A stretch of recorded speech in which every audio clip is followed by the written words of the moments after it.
All right, so welcome back to session 4 of today's event. This session is a very interesting session. It's called Innovative Service Details Matter, Designing and Implementing Client Expectations and Experiences. Expectations are extremely important in this industry because we're going to be interviewing Ms. Sheila McCann, General Manager of Chiva-Som International Health Resort in Hua Hin. So Ms. McCann has been in the spa industry for some 30 plus years now. She's been working around the world, whether it be North America, the United Kingdom, Europe, and also now in Asia Pacific.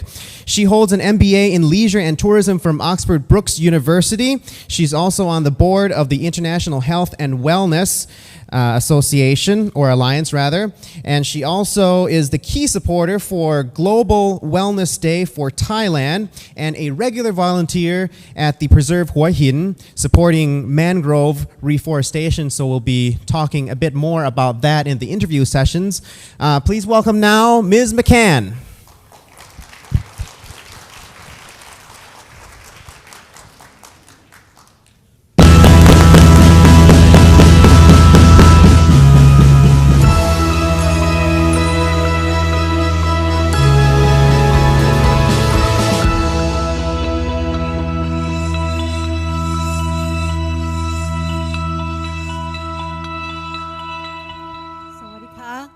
Gentlemen, distinguished guests, thank you so much for the invitation to speak here. It's a very interesting opportunity for me. I began my professional career, as was indicated, 30 plus years ago. We won't have to elaborate on the plus. I actually started as a hands-on service provider. I was a spa therapist, something which I think is well known in Thailand. And today, that was back in Montreal, Canada. Today, I'm actually the general manager of Chiva-Som, halfway around the world from my home. And I'm not here to sell you Chiva-Som. I have to establish that fact first because my slides all have Chiva-Som on there. And we will actually be sharing some details of how we achieve some of the things that we've done over the years. Chiva-Som is an iconic property. And Chiva-Som, in fact, is a 54-room wellness resort. We have a maximum of 100 guests, and 21 years ago, when the resort was created, we actually put Asian spas on the map, on the global map. Today, Chiva-Som has over 100 different awards in the 21 years, and they range from luxury property to spa to Readers Awards, medical awards, and a lot for sustainability recently as well.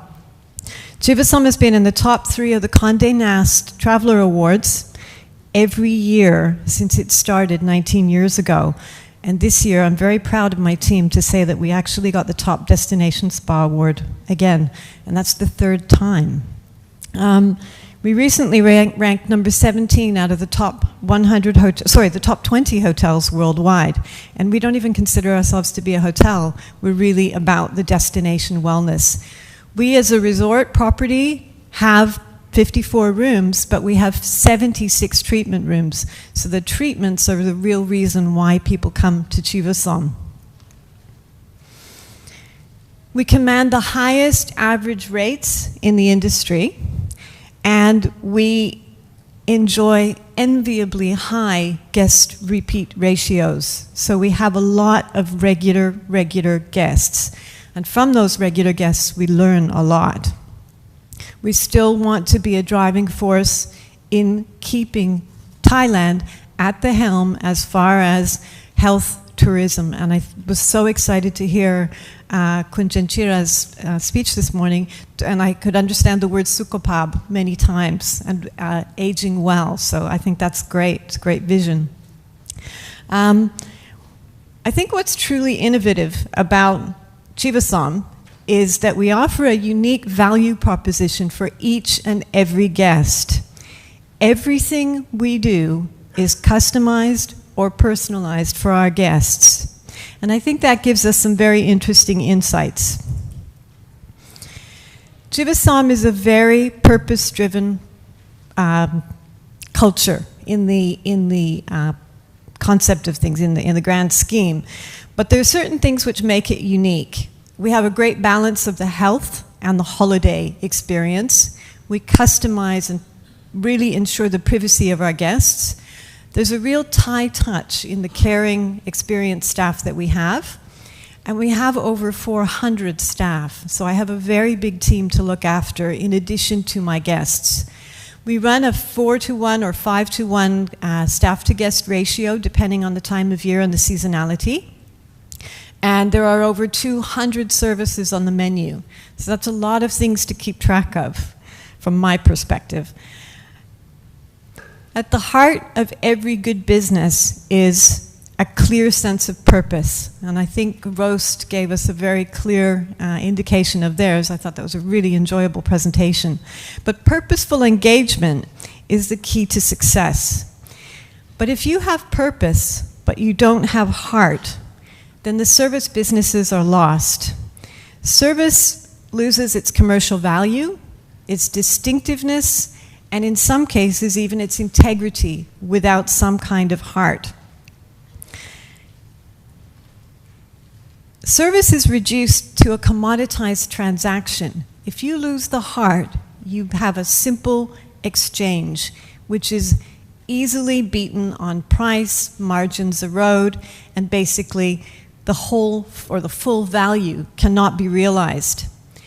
Economic growth is still modest in Thailand, and the economy would certainly benefit from further innovation.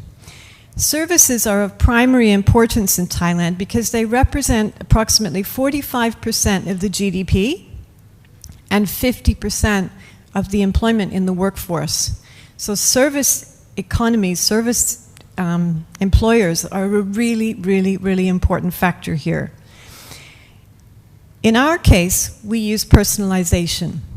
And I feel, and I'd like to make the case for you to consider how personalization could add compelling value and distinctiveness to drive growth in your business and in Thailand.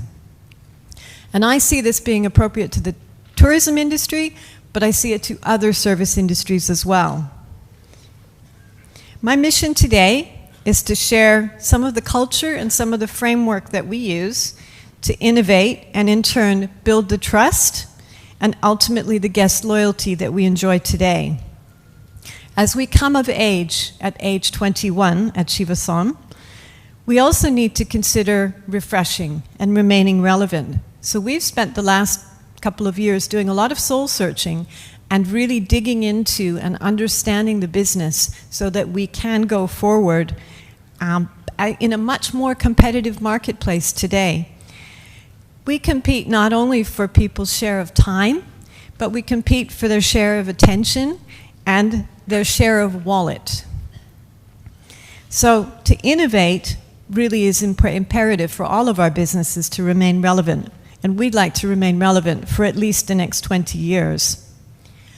We place our clients at the center of the value creation. In a simple word, personalization. But you heard Simon speak earlier about the human-centered approach. And if you're going to personalize, you have to understand the expectations of each guest first. Only when you understand the expectations, you craft to deliver to those expectations, and then you deliver and execute with excellence. Only then do you have the full circle and that you can actually fully realize the potential. How do you build the highest value for each guest? Well, we look to the current needs and we look to the future needs of our guest. And we try to leverage that through emotional engagement. So emotions are something that we recognize. First, second, and last. At every contact point, we look at the emotions for our guests. Service experiences are inherently emotional, none more so than ours. Our guests give us their bodies. They give us their emotions. They come to us sometimes a little bit vulnerable, tired, exhausted, overworked, grieving. We see all kinds of emotions. And emotions are actually more powerful than logic when it comes to buying behavior. The luxury brands can tell you that. Any woman who's bought a designer handbag can tell you that. And logic actually makes people think, but emotions make people act. And that one point, if you take away nothing else from my speech, remember that one point. Logic may make them think, but it's emotions that will make them act. So in order to look at the emotions, you really need to develop a new lens to focus on. And focus is really important. Focus has to be throughout your business, not just at the front line, not just in the corporate C-suite, and not just what's in front of your eyes as the owner of the business. You need to be able to focus and see from all points in the organization. It's a deep exploration, and in some cases, that may challenge in Thai culture a little bit. It's a somewhat hierarchical society, and I think it's hard sometimes to realize and look beyond. But I think if you craft an organization where people have the ability to see and to share, and no idea is a bad idea, at least for exploration stage, then you can start to develop that culture. It's also important to look beyond the functional silos of any one department.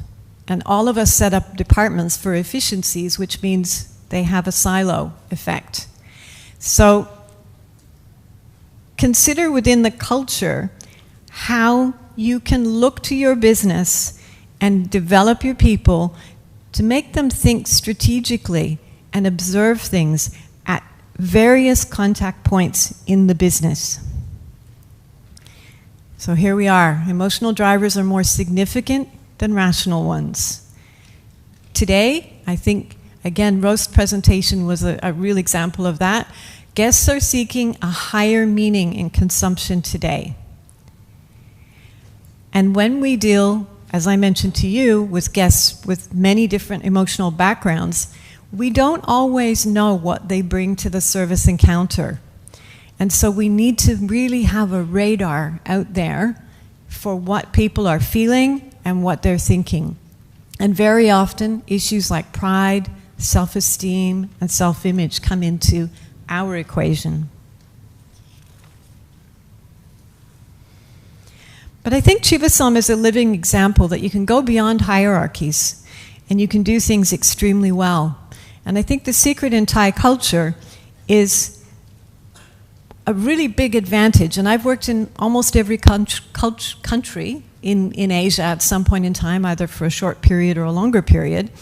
And I think the distinct advantage within Thai culture and Thainess is the fact that you have an innate ability to consider the emotions of another person. You are a very emotional people, and you're very sensitive to the emotions of other people around you. And that, coupled with the fact that there's a heartfelt willingness to please. You put those two things together in a service environment, and Thailand is a gift for the service environment, for the service world, and for service innovation. And I believe because of that, Thailand could become the next global hub for both medical and wellness tourism because of what already exists and because of that overriding, incredibly important emotional recognition point. The beating heart of Chiva-Som's emotional approach is something called the Jai-Tai model.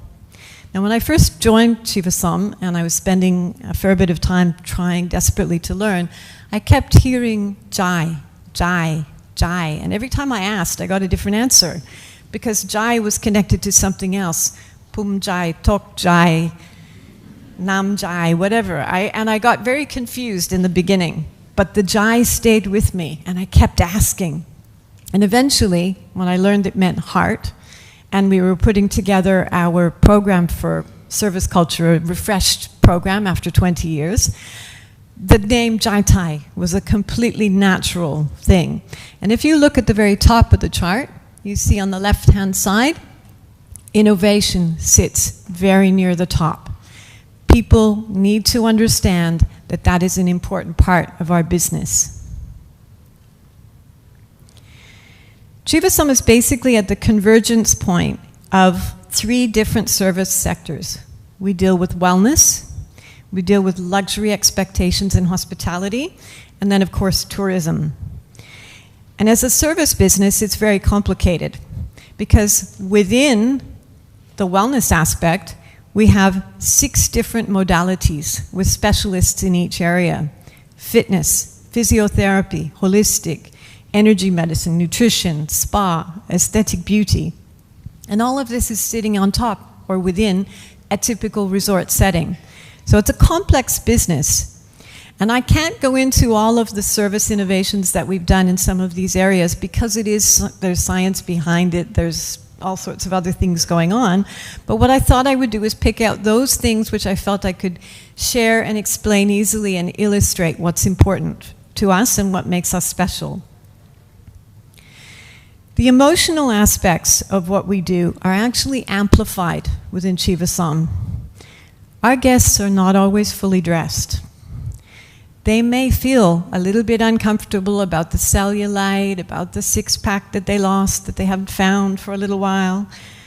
And also, their vulnerabilities come out when they're doing treatments because every single guest actually participates in the service delivery process. It's not like you go to a restaurant and your food is put down after you've ordered it. Our guests are participating in the service delivery process from beginning to end. So they're collaborating with us as part of the service experience. And we have to collaborate with them on an emotional journey. And that's why I think it stands out to me more. Having been a therapist, having been through almost every role in the industry up to the point of general manager, I think understanding emotions is absolutely critical for us to be assisting people with transforming their lifestyle. So what I've done is I've focused the collective energy of everybody in our team towards understanding and anticipating what are those emotions and how can we craft our experiences to support our guests. And out of that has come some interesting new innovations. The following slides I'm going to show you actually come from our in-house orientation training program. I don't have that many new staff, so I have this fantastic new orientation program, but we do have a very long-serving staff as well. So it's interesting to see how that blends itself and also creates some challenges in terms of making a change within a culture, or at least a little bit of a change. Emotions guide how our services are created, how they're developed, how they're sold, and how they're delivered hands-on. Every business can map the emotional journey. What emotions do you expect people will have when they walk into the door of your business? And every business can actually detail that very, very carefully. But you need a process to catch them.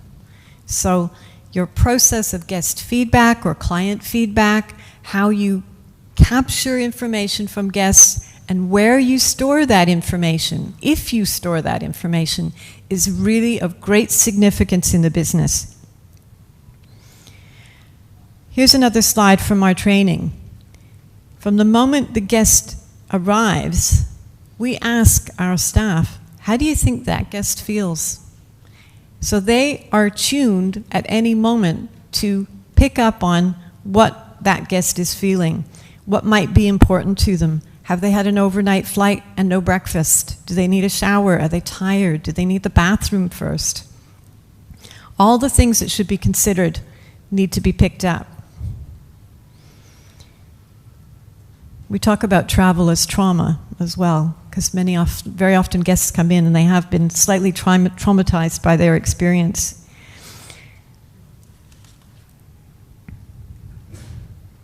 Here's the mapping process, which I mentioned earlier. This is a map, not from Chiva-Som, but from another place where I worked.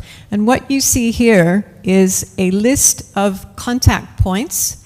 And at each contact point, what information did we need to get from the guest? And what information did we need to provide to the guest? Let's just take the first point. So this is an inquiry on the first line on the left. What information do we need to receive? What information do we need to get? And then we look at the emotions connected with each of those. The next step might be actually putting it into a reservation request. What are the emotions there? The next step is the guest arrives, reception. And what you see with the arrows is we flow, how that information flows through at each point. And I think these are little steps sometimes that can be done on the back of an envelope, but they need to be done. And I think it's a great way to really pick apart what's happening in the service experience and find new opportunities. Your staff have to be trained to not only engage with guests, but to actually listen. And I think very often we know what we're trained to say and do, but we're not necessarily very good at listening carefully to the detail.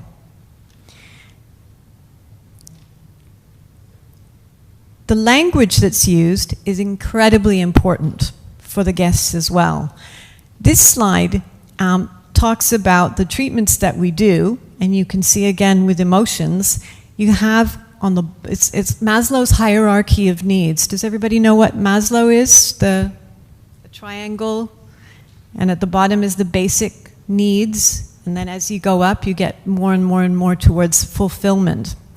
And we look at each of our treatments and what level that might be hitting the guest, and how much of it at the bottom is maybe passive, external transformation, and how much at the top is engaging the guest on an inner level. So maybe a meditation class, a breathing class. We're taking them to a different level. And the same guest who walks in the door who's tired after a long flight is probably needing things on the more basic utility. But as they come through the experience after a couple of days, they're looking for more at the top of that pyramid. The language that we use at each point is equally important. Our language, what we feel impacts the emotional journey of our guests, are words that are motivational, supportive, reassuring, persuasive, but gently so. They're warm, they're approachable, they're not judgmental. The last thing you want when you're having a personal training session with someone and you don't feel that you maybe are meeting the standard that you used to be able to do 5 or 10 years ago, you don't want someone being judgmental. You want someone who will be supportive and guide you and motivate you and coach you that just a little bit further down the path. And the voice of our staff and our brand has to be confident. We have to be knowledgeable, but it's a quiet self-assured, and it's very balanced. So Chiva-Som from the inside out is a purpose-driven culture. We focus beyond the corporate office in a big way. We understand the emotions and the mapping. We look at the collective attention that we give each guest and the amount of attention that goes into the detail, the absolute detail of every point, every moment of truth, every staff encounter. We have what we feel is a strive for excellence in how we express within our treatments and within our delivery. And we have meticulous tracking of our guest feedback. Tracking is absolutely vital, but we also have aligned incentives. By aligned incentives, we have innovation, we have customer service scores that link back, and we have within each department new things that we need to do each year. And our incentive program is aligned to those results. And hopefully, with all of that, we remain relevant through continuous improvement, continuous development. But we also have one more thing, And I call it the meerkat factor. Does everybody know what a meerkat is? Those little animals in Africa that are very community-oriented, but there's always one looking up, looking around, seeing what's going around, seeing what's going on. Now, the meerkat in the Chiva-Som factor isn't just me. It can't possibly be. So I have someone who does research and development. Every one of my heads of department in the specialty areas like physiotherapy or whatever, they're out looking in their field to see what else is happening in the world. What research is going on? What are our guests asking for? What are the demographics showing us? Aging populations came up. We're very aware of aging populations. Now, aging populations are an interesting one because we recently engaged a firm called Silver Group to come in, and they did a training session with our team, my heads of department, about an experiential learning program for the 25 physical signs of aging. Now, we know them. We're all trained. We all have anatomy and physiology. We're all know-it-alls in our own field, as far as I see. But the interesting thing is, not everyone in my team, most of which are much younger than myself, had actually experienced some of those things before. So we put them in a situation where they had safety goggles on, but we put Vaseline on the lens, and then we put running shoes on their feet, the wrong feet, so they walked without balance. We put some coffee beans inside their shoes so that they would feel ow, ow, ow every time they took a step. And we gave them a set of instructions and said, go here, do this, achieve that, but with their ears muffled. And we gave them a very confounding set of experiences that mirrored largely what our guests might go through, but in a slightly different context. So it wasn't immediately available, it wasn't immediately apparent to them. Out of that experience, we've had an amazing set of innovations. Innovations from the physiotherapy department, where they realized that they're working on the physical body all the time, but a large part of the body's functioning comes from the mind and the body connection. So they're doing a lot of treatments with Neurac and the neural connections to the body. And that's been a very interesting development and something that's really, really beneficial. Let me just take you through another couple of slides so you can see. This is our chef.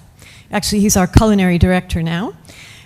His name is Chef Paisan, and our chairman and CEO makes a tremendous commitment to training within our organization. And I've worked for many organizations, big and small, and I have to give our chairman and CEO full credit for the level of commitment and the depth of support that he gives our team. Chef Paisan just completed his master's degree in anti-aging nutrition. And all I can say is watch this space, because what he's doing with his culinary expertise, his existing knowledge of spa cuisine and healthy wellness cuisine, adding this extra dimension of the food synergies and the things that will develop better understanding of longevity, creating special menus, individual menus for guests with thyroid condition or diabetes or whatever. But we're not just talking menus, we're talking gourmet menus. So this, I feel, is something that's going to be very interesting. We do a lot of CSR within the program. And just to show you a little bit of the creativity and the rest of the team, this is a dessert that they did, which is themed on a mangrove. We are having a charity dinner to raise money to help us develop this mangrove in Hua Hin. And this was part of the dessert that they created. So the creativity is there, the knowledge is there. This was a relatively healthy dessert. They had to stick to the principles. But it was just a great team exercise, and they came up with something quite incredible. I think it's really important to state that innovation is not the output of one person or one department. It really should be the output of a cultural system. And it's not isolated. You need buy-in at all levels, and I think everyone contributes somewhere in the cycle. capture the data, collate the data, ensure that you're tracking individual cases if things go wrong or there's opportunities for something better. There has to be accuracy. And I know that sometimes there's a tendency to sort of hide things and not quite show the boss. It took me a couple of years to work out all the details, but I think it's important that accuracy is encouraged within the system. We record on our guest profile so that what happens on this visit, we're aware of next visit. And we keep a log and a file so we understand what our guests are looking for. We do detailed analysis. We aggregate it, so we take it and we divide it up by how many comments are to do with our communication, how many are to do with service delivery, how many are to do with maybe timing issues that we've had, and we actually go back and we develop from there. So we have corrective actions and follow through, etc. All of these things come together into a system, and that system, when you have the capture, an idea that comes up today may not be relevant today, but if you have the system, you can go back in, and when it's your 21st birthday and you're looking back through your business's records, you can find the good ideas that maybe their time had not yet come. And it's vitally important. And when I talk about our guest profile, I think there's some amusing aspects to that, but there's also some very serious ones. Obviously, we're dealing with, in many cases, medical conditions and health issues and privacy issues. But there's also, what room does the guest like? What type of mattress? Asian people like firm mattresses. Typically, Western people like the nice, soft, puffy topper on the bed. Which side of the bed do they sleep on? Where do you set things up when you do the turn down? Do they like a warm room when they have their massage, or do they prefer it to be cold?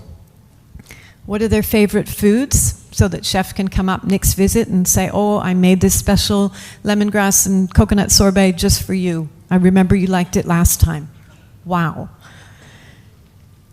Also, the little details that make people tick, and they really can provide some innovations and some, in one case, a new recipe for us. But we have one guest who measures, or he doesn't measure his sushi, but I was going through the notes one day and I saw that this particular guest, he likes his sushi cut to no more than 2 millimeters thick.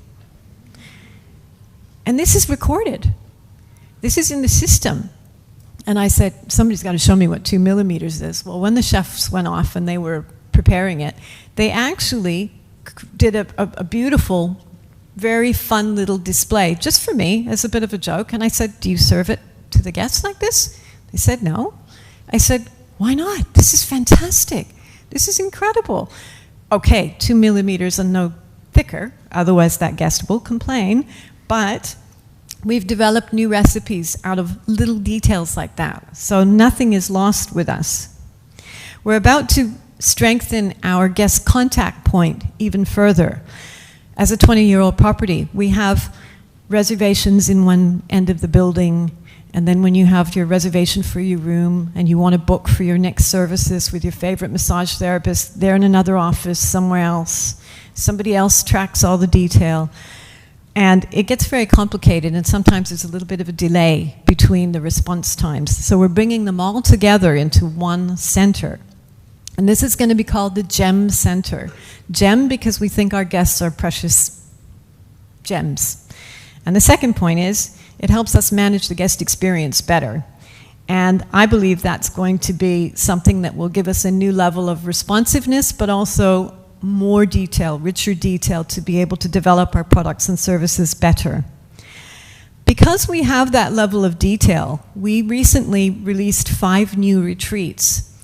And we did those 5 new retreats based on the conditions that our guests have. Today, everybody in the world is quite concerned about health and cancer in particular. But in reality, hypertension kills twice as many people globally as cancer does. And we see a lot of cancer survivors. So we've developed a series of 5 different retreats that really look at our guests' needs and how we can support them with lifestyle transformation, so things that the information they can take home, things they can do themselves, and they leave us supported, motivated, eating healthy, and adopting a new lifestyle without it being forced on them. They are collaborating and participating with us. And those 5 new retreats are garnering us a huge amount of international press. And I believe that looking forward, that's going to be an arena where people are seeking more and more information. So those 5 new retreats are born out of our information system and the way we do things. We do use a design thinking approach. I know Simon referenced that, and we did put together a number of slides around our room renovation recently. But just a quick recap on the simplest explanation of design thinking, and that is, if you ask yourself the question, what is, what if, what works, and what wows, you get a team working on this together, and you can get some tremendous results. It drives discoveries. Those 4 questions will help you drive discoveries. We asked ourselves the questions, what if our guest rooms could be a better backdrop to the wellness experience? We did research. We found out that if you're around natural materials, woods and things like that, your blood pressure actually comes down naturally. We went for low VOC paints, low chemical, and we tried to create a very quiet, restful backdrop experience. We kept the Asian touches. We kept the Jim Thompson silk, which you can't see right here. And we added a lot of other things that are very, very, very gentle. The bathrooms. People are very particular as far as their expectations about whether they want a bath or a shower. You will sit on one side of the fence or the other. You will not have a middle ground opinion. Everybody wants either or.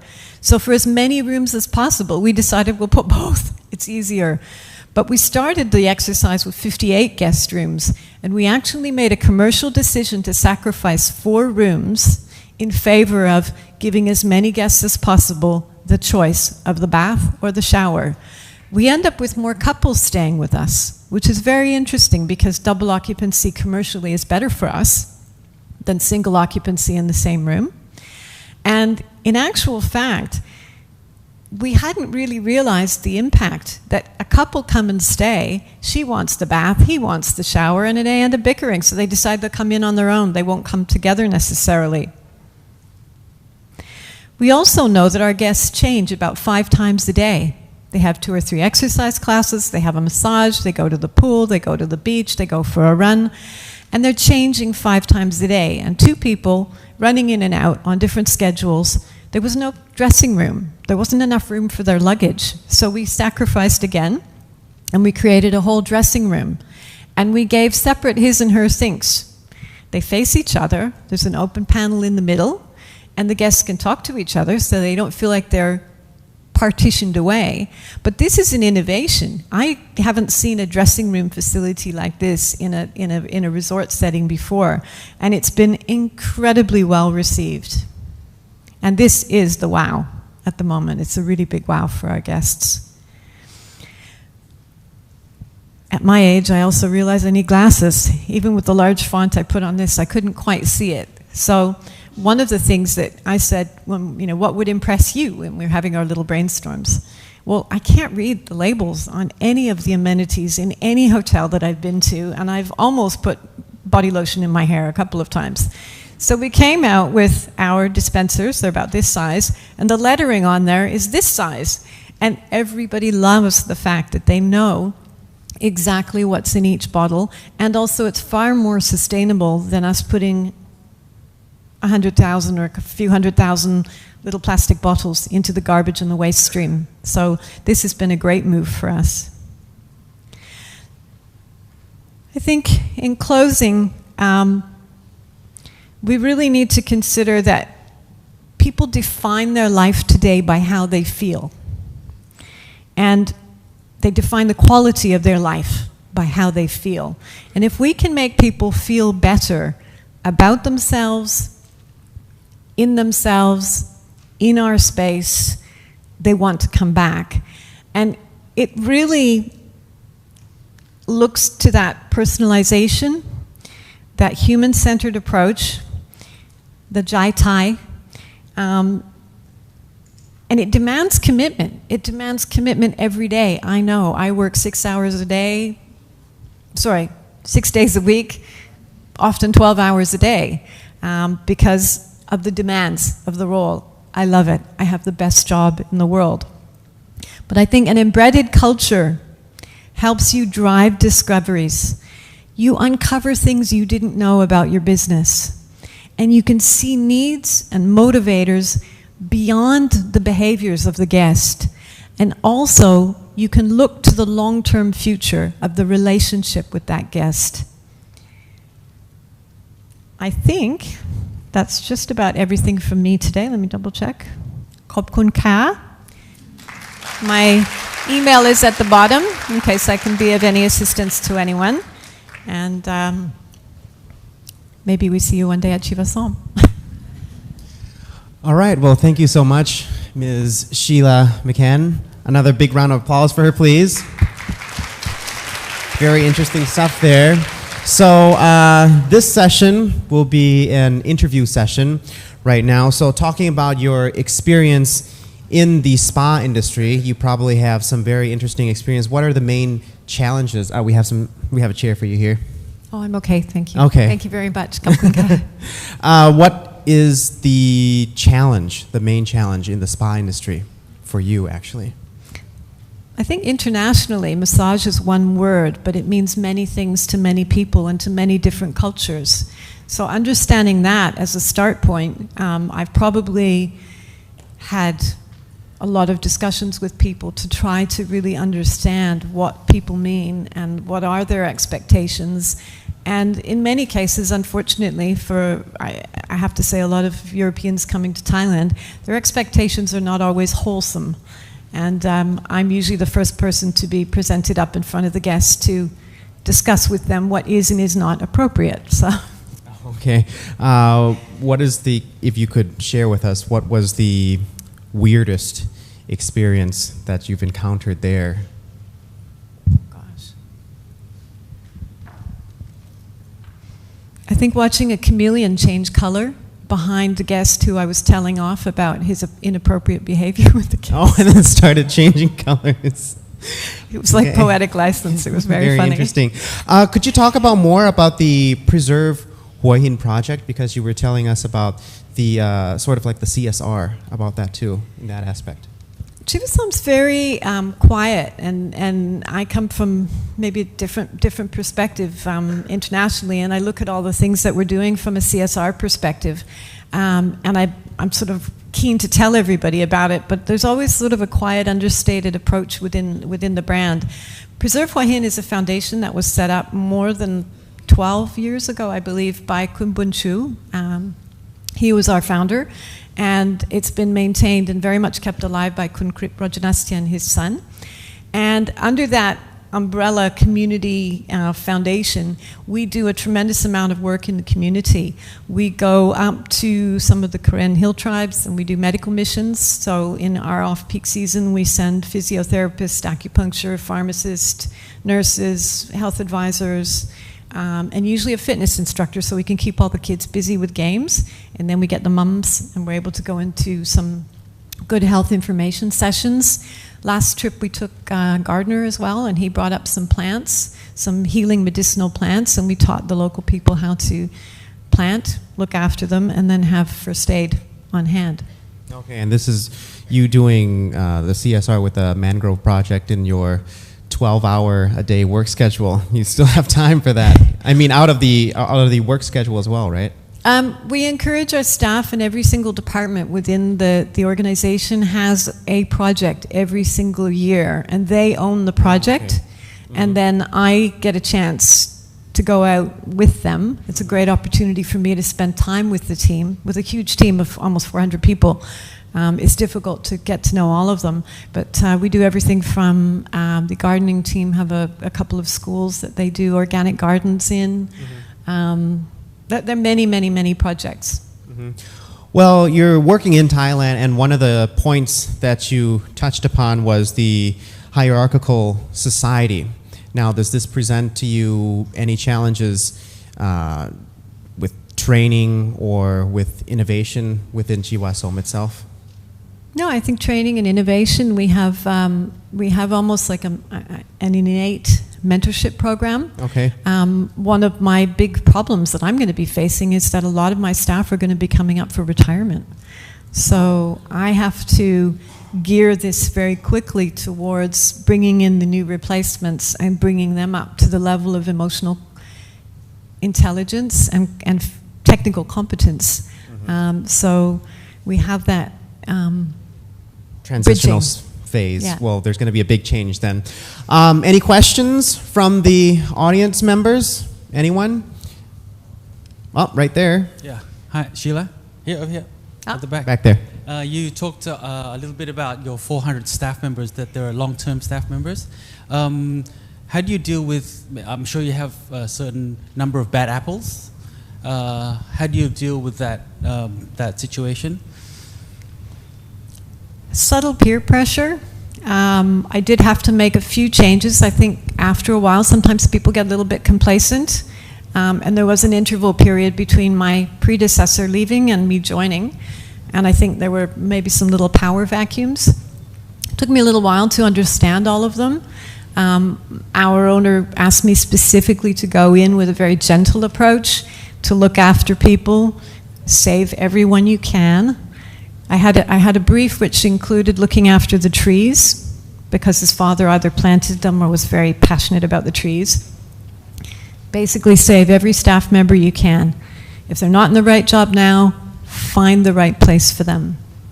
And that's a large part of it. And it's, I'm fortunate with enough positions I can do that a little bit better.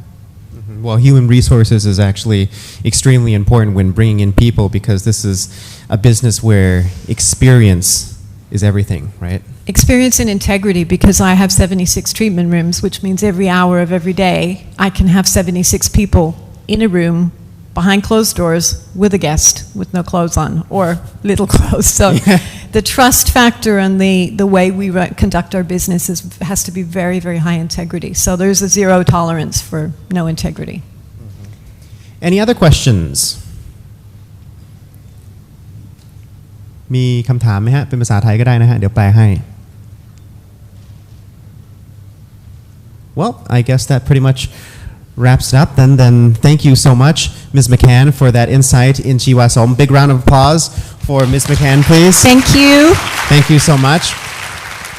Well, now we're going to take a quick break for 10 minutes. It is now 4:30. We'll be back here at 4:40, and then we'll start session 5, which is Innovative Marketing Branding 4.0, Challenges and Business Opportunities in the Digital Landscape by Mr.